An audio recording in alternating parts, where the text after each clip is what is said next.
Hello, we are the Salon Sleuths. My name is Melissa. And my name is Leslie. And we are two women from the Pacific Northwest. We are both curious about paranormals, spirit guides, ghosts, past lives. We are suspicious about true crime, disappearances, and strange phenomenons. We are open to learning about the supernatural and all things we don't understand.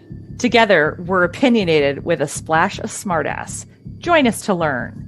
And stay curious, stay suspicious, and stay open. Follow Salon Sleuths on all major podcast platforms. We would like you to put your things on mute right now. We will call your name. And when it's your turn, you're going to introduce yourself to Suzanne. She just needs your first name and your birth date and your specific question. I'm going to have Melissa do an intro for her. I'm about to call her. There's a few people I don't know. I know Gail's on here, and then we have another phone number with the 571. What is your first name? Jeanette? Oh, yeah. Hi, Jeanette. And then is it Shaman? I don't know you either. Shaman.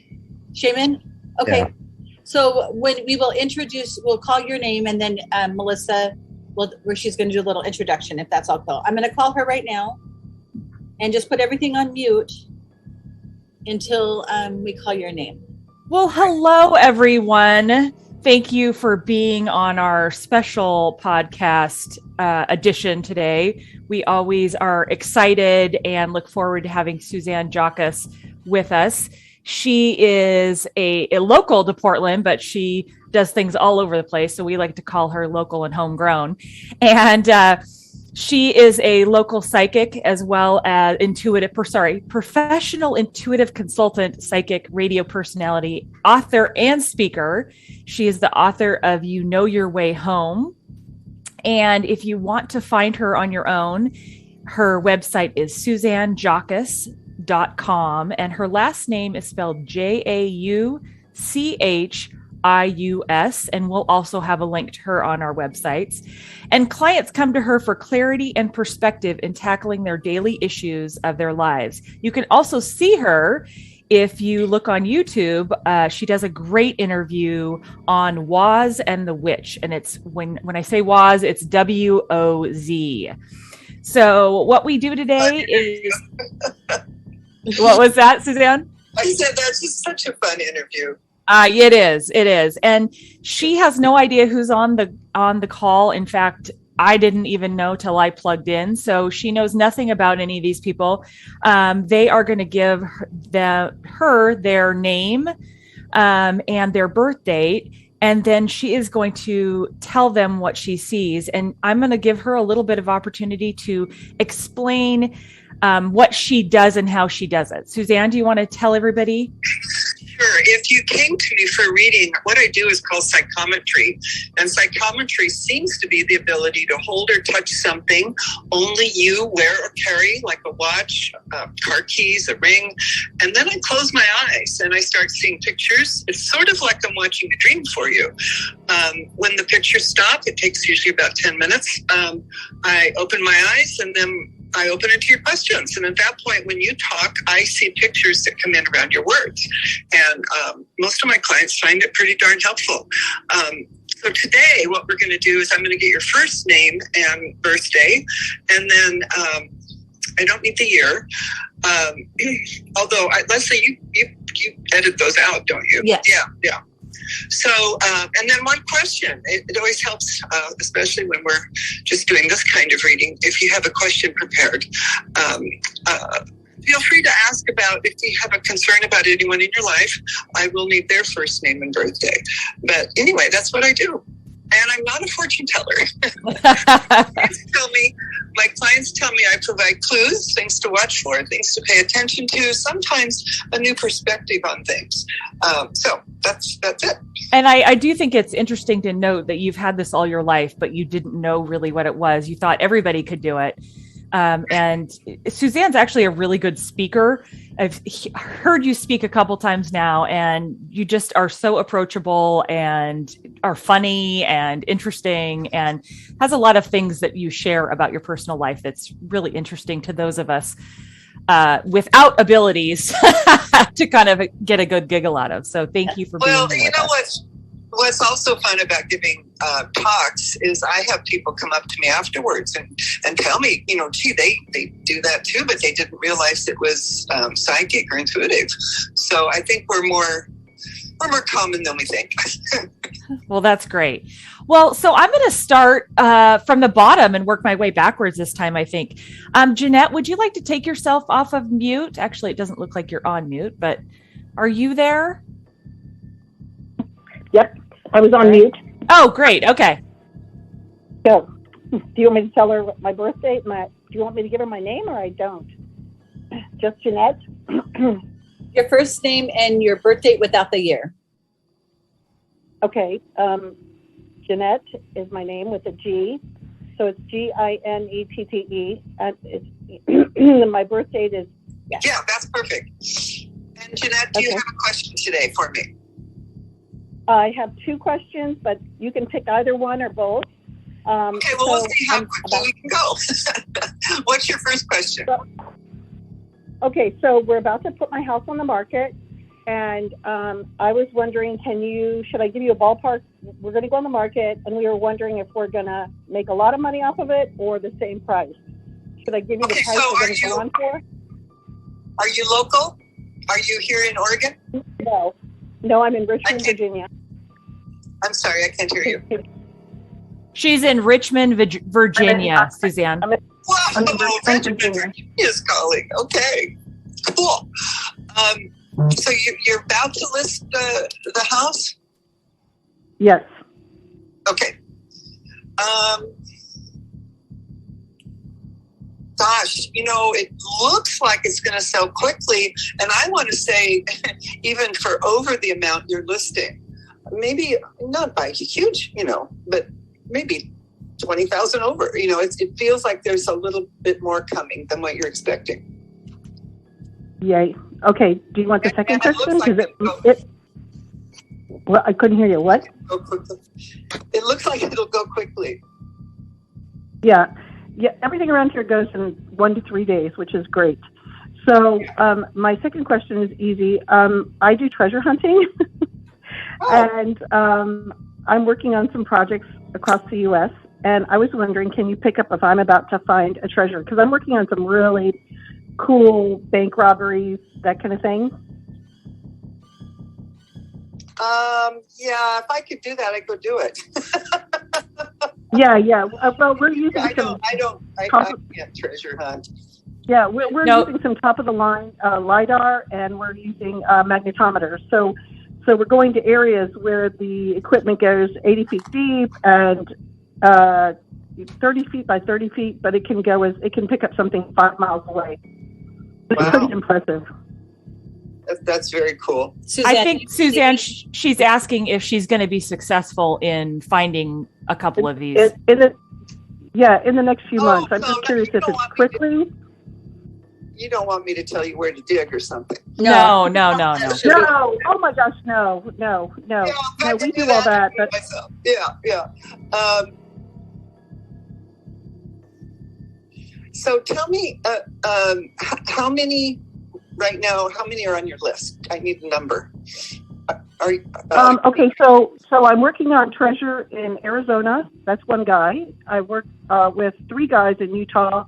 The one in let's see. So the one in Arizona is a bunch of bank or stagecoach robberies. The ones in Utah are all more gold mining, that kind of thing. And of course, in New England, it's mafia, hidden money from mafia. Okay. And so there's basically 3 sort of digs that you're going after. I'm going after several different digs, yeah. Yeah, but we're using high-tech equipment now, so that's the exciting news. But I was just curious if it's going to be a quick find, a slow find. Weather is weird. They couldn't even go to the last one. I can see one find. It's not going to be where you think it is, though. It's like, a little off to the left, or something like that. It's like it's there, but it's not right where it's targeted, and it looks like you find it. So that'll be interesting. But yeah, I see. I can hear. She said that. I couldn't hear. Yeah, she said yes. You will find something. It's not going to be exactly where you're looking for, but close by. But you're going to find it. Yay. Okay, so the question was, is it within a year or a few months or 6 months? Could she tell the timing? Timing approximately? is always hard. I want to say within the year. Within the year, Jeanette. Okay. Yeah. Yeah, and it's brand new equipment to us, so that's how it works. Well, I'm good. I'm good. Thank you very much. That's very generous of you, and I appreciate it. And you guys have fun on the lines, and I'll listen, and I'll mute myself now. Thank you. All right. Thanks, Jeanette. Bye-bye. Okay, then we are going to go to Gail. Do you want to unmute yourself, Gail? Hi, my name is Gail. Birth date is okay, and I have a question, and let me know if I need to be more specific. But my question is should I be concerned about any immediate member of my family? Is there anything I should be concerned about? Yeah, that's a little vague. So, what is there a specific concern, like health or accident or relationship? Is there anything specific? I guess I have 3 kids. Okay. And and going in all different directions. So they're adult kids? All in different they're all places of their lives. Mm-hmm. And they're all adults. Mm-hmm. And I was just wondering if there's something that I need to be concerned that could possibly come up that I can help them with. Do I need to be specific on a specific person? So is one of these children a guy? Yes. Boy? Uh-huh. Okay. The only thing I pick up is there's a boy that you may want to help out a little bit. But I also get that he's pretty private, so you don't always know what, so I wouldn't push, but when he asks for help, it looks like there might be, it almost feels financial, like there could be something financial you can do for him. But I think your family's great. It's like they're really, they seem to make good decisions. I know it doesn't always look like that, but it looks like you've taught them well. Well, thank you. I'm hoping, and I do have a son who is extremely private, my introvert, and I do worry about him. Yeah, but I think he's just fine. I think even though he's private, how old is he? He's 24. Yeah, he makes good decisions. I don't think. So, do all the kids live in different parts of the state or country, or? Yeah. Yes, I have one down in Corvallis, mm-hmm. and one nearby me, and the other, my daughter is just a few cities away. Okay. And so, where's your boy? In Lake Oswego. Close to you. Okay. And one in Corvallis. Okay. Yeah. I know as moms, we continue to worry about our adult children. I have a 54-year-old son that I still worry about. It just doesn't go away. But trust that they're really capable. And just let them make their own decisions and choices. Like I said, the boy may need a little financial help or something with finances, but that's the only thing I see. All right. Thank you so much. I appreciate your time. You're welcome. Suzanne, that doesn't make me feel good. I don't want to keep worrying about my children. At some point, I want to just, okay, everything's fine. It never ends is what you're telling me. Where I've had to go with it is, you know what? They're all adults and they have their own journey, and they have a right to their journey. And, their own decisions. And we all went through that. So we have to let them go through what they need to go through. Yeah. Yeah. That's a good thing to remember when we're sitting there worrying about our grown kids, right? Mm-hmm. Yeah, in the middle of the night. Yeah, exactly. Well, Gail, thank you. You can go ahead and put yourself on mute. And this picture of the next person, Shaman, is it? I sat there and you were looking so attentive, and then I realized it's actually not live. But it took me a while, and I really like your profile picture. So thank you for looking so attentive. I wish I did, but it's okay. Oh, I like that picture, and I love the fact you've got the Hawaiian nuts on there and everything. I like that. Thanks. And I pronounce my name Shaman. Okay, Shaman. Out of respect. But thanks for having me on the webinar. And I have two questions. The first one is, I think I answered it by getting a link to your website, and that's if I wanted to have you speak at one of my organization's gatherings, I just need to reach out to you via email through the contact information on the website. Absolutely. Okay. I'm a member of a Masonic lodge, and we put on quarterly lectures, and I think you're right up our alley for the kind of things we want to talk about. Yeah, local. I am local, yeah. Uh-huh. Would you be willing to speak at a Masonic lodge? Not everybody is. Yeah, of course I would. Okay, cool. That's awesome. Awesome. Well, we'll follow up on that later, some other time. My next question is kind of odd. It's very esoteric. I'm curious, and my name's Shaman, and my birthday, and I'm curious to know if you could tell me who my holy guardian angel is. You know, I have my own belief system, and my mentor from years and years ago, who was Dr. Rudolf Steiner, who actually... Oh, I know who that is. I discovered him. So I read all of his stuff. I tried to anyway. He maintained that we all need to discover on our own. We can't have anyone telling us who our guides are or who our angels are. That's an intimate and personal detail that we need to discover on our own, typically through dreams or our own meditation. Okay. That's a fair answer, and that's kind of what I've experienced too. I just didn't know if I could get any confirmation, but I appreciate that answer. Thank you, Suzanne. I don't think you need, if you've already got an idea, I would trust that. Okay. Perfect. Thank you.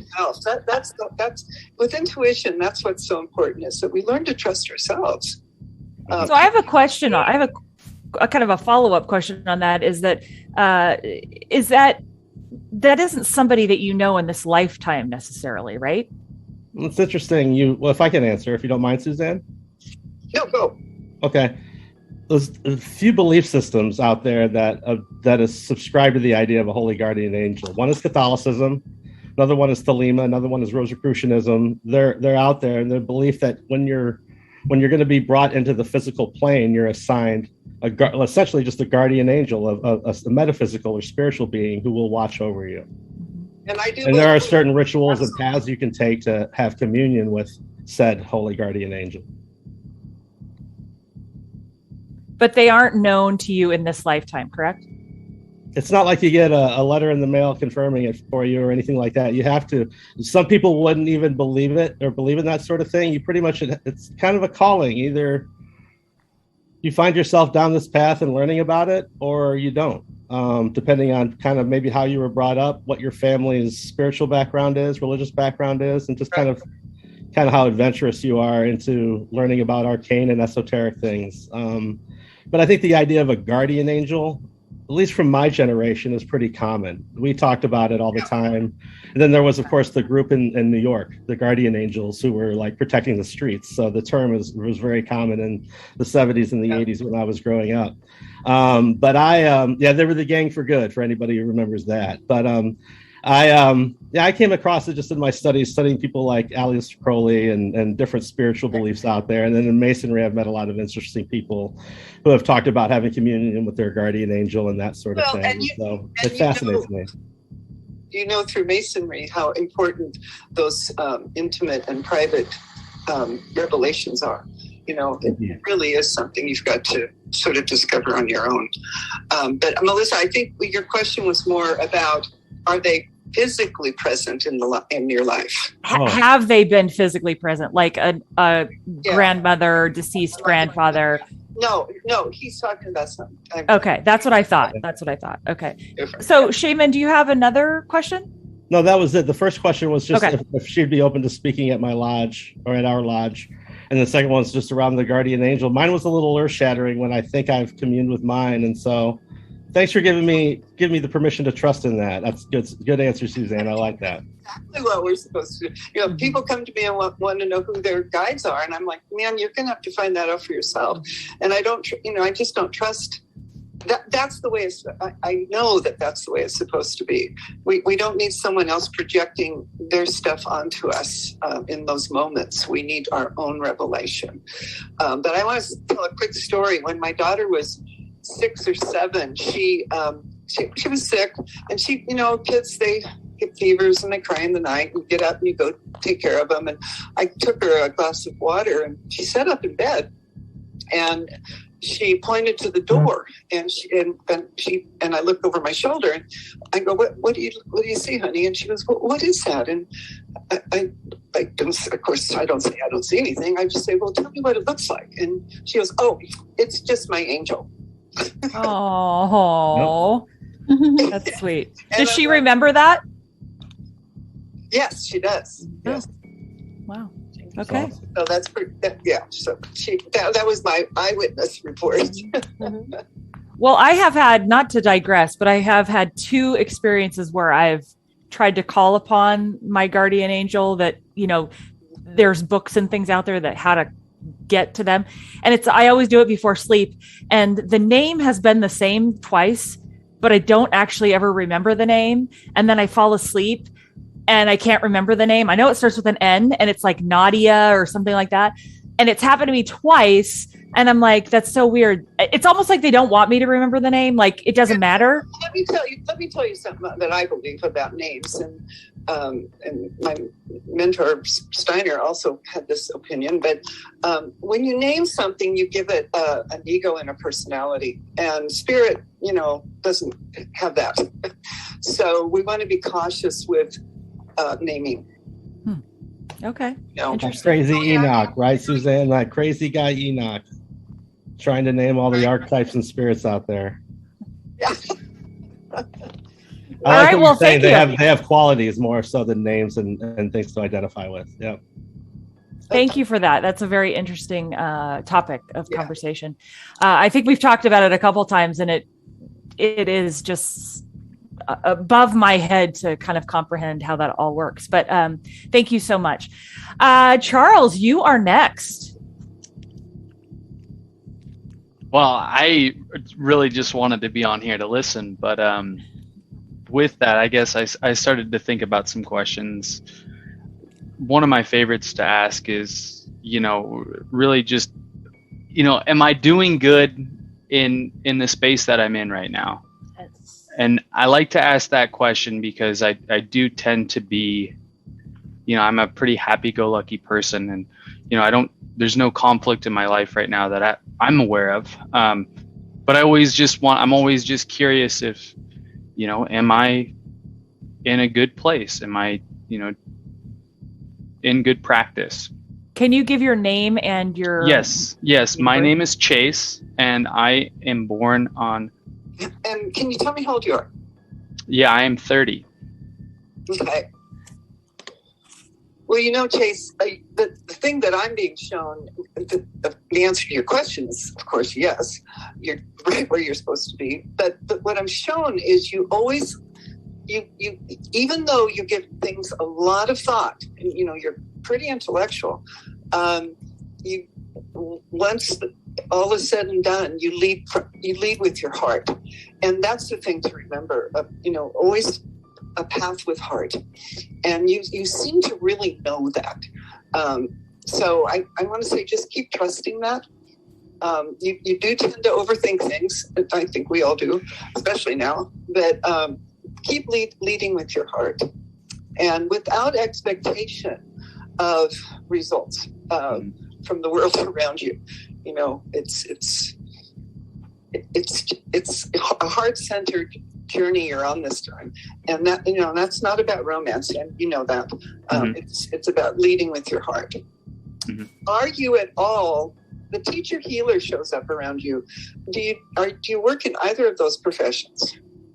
Yeah, you could say that. I mean, I've been coaching lacrosse since the summer of 2010, so 11 years. And you probably do that because you love it. Yeah. It is a place in your heart, and you love kids. Mm-hmm. So, the teacher healer is with you, and I just want to say, keep on keeping on. Well, thank you. Appreciate that. Yeah, you're welcome. And then there's another question that has kind of come into fruition the last few months, and it's mostly in regards to dealing with somebody who has dementia, that's been diagnosed with dementia. And I'm, really just curious how, I should be, what my role is in the grand scheme of things. Is this a family member? Yes. Mm-hmm. My first picture is to be present for the person as a good listener. Mm-hmm. And, but the big word is being present, just being there. You don't even have to talk, just be there and know that your energy is appreciated. Okay. That's a tough one. Yeah, but no, that's good. That's a great one. And also what I'm getting with that is, but also limit your time spent. Mm-hmm. In other words, don't stay necessarily for 2 hours. You may only want to stay for 10 minutes. Again, right. You can have to set intuitively. Okay. But you're very intuitive, so, but your intuition really comes from your heart. Mm-hmm. Well, thank you. You're welcome. Is it bad that I want to ask questions for Chase? Right, Leslie? We got some questions. We got some questions about Chase. No, we're just kidding. Love you, Chase. Yes. Thank you. Okay. Peggy, you are next if you want to take yourself off mute.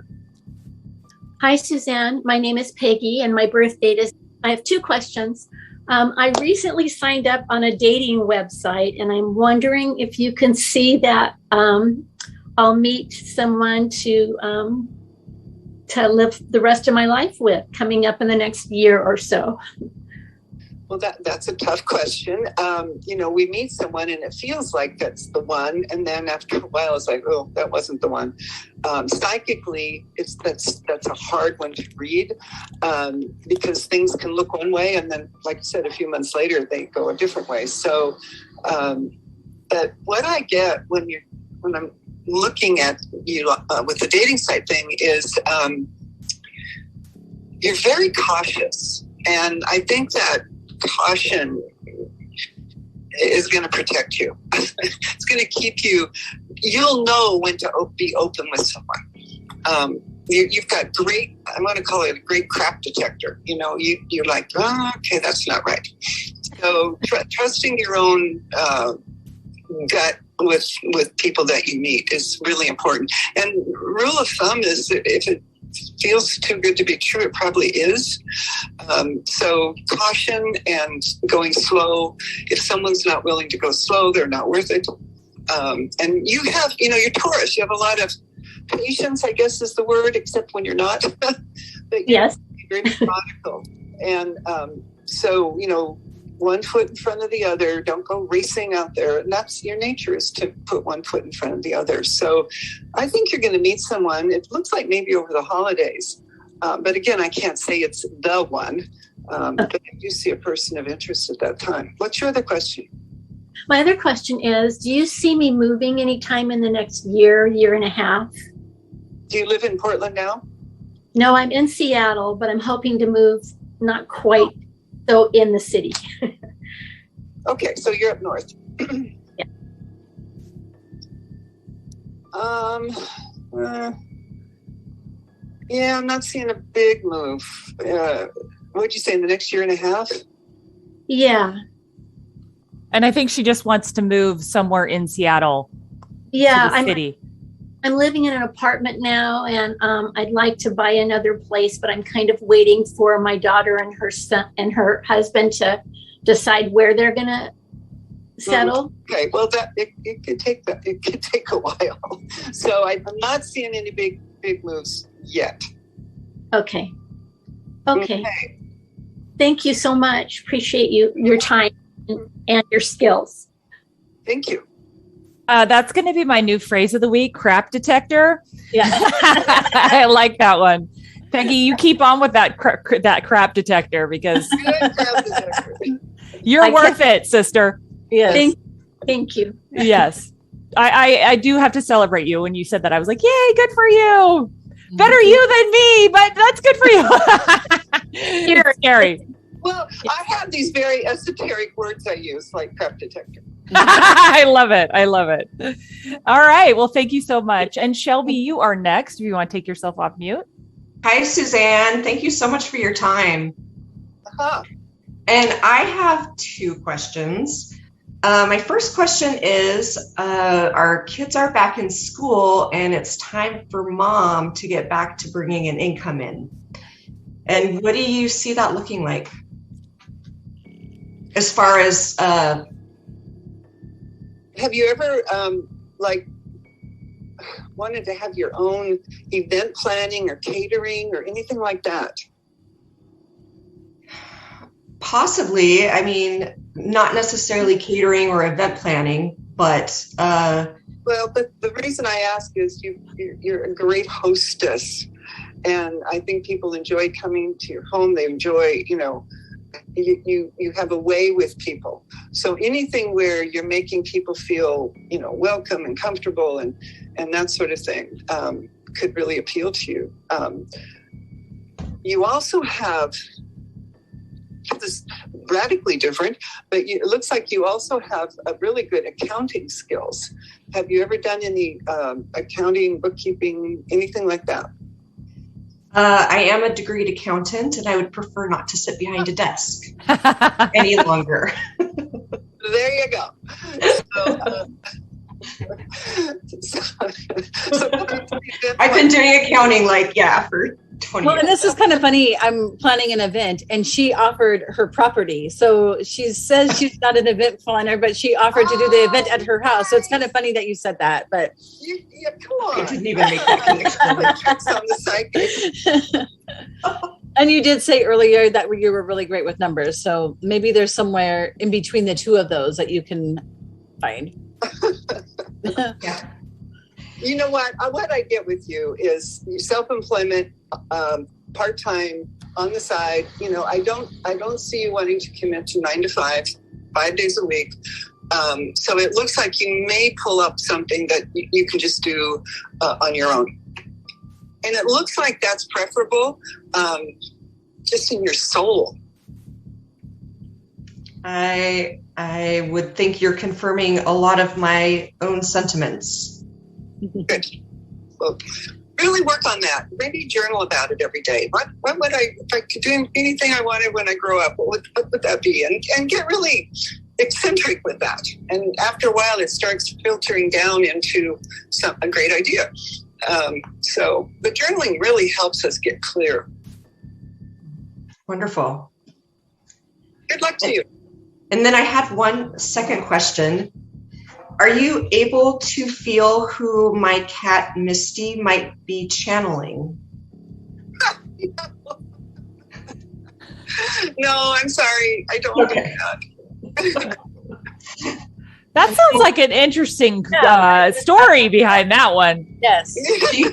She follows me around, but she follows me around like she's protecting me, and she'll stay outside rooms, and our dog will bark at her and keep her away from me. So she's afraid to get too close because the dog will bark at her, but she won't give up on following me and talking to me, meowing, and we meow back and forth. That's very sweet. And when you're talking, what I get is she was a cat you had when you were a little girl. We rescued her. We fostered and kept her. Maybe I guess it would be 2 years ago, a year and a half ago. She means she's reborn to a different cat that you had when you were little. That could be. No, that's what I'm saying. Yeah. Yeah, she already know her. Okay. Yeah. You already know her, and she was with you when you were a kid. Okay. She's glad to be back. Oh, that's so sweet. And So she's very grateful. So do you pick her up and like tell the dog to stop barking at her, or how does that work? Yes. If she's in a room where she knows that the dog is not going to be, she'll cuddle up. I slept in our guest room the other night, and with my kids, and she had no problem just snuggling up there because our dog usually crawls under the covers and is in the bed. It's a small dog, and if you get close to her, she'll bark like, "Don't step on me, I'm here." Mm-hmm. Oh yeah. So she's not trying to attack the cat. Gotcha. Just intimidates the cat enough. Well, she was there first. Yeah. Let's keep things in perspective. She was there first. Yeah, Shelby's her person. Yeah.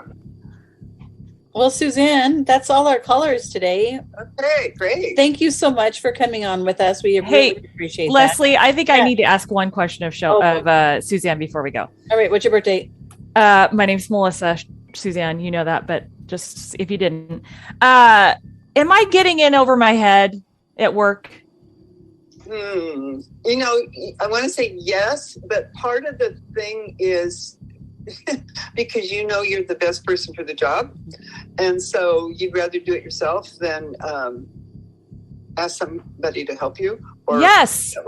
Yeah. 100%.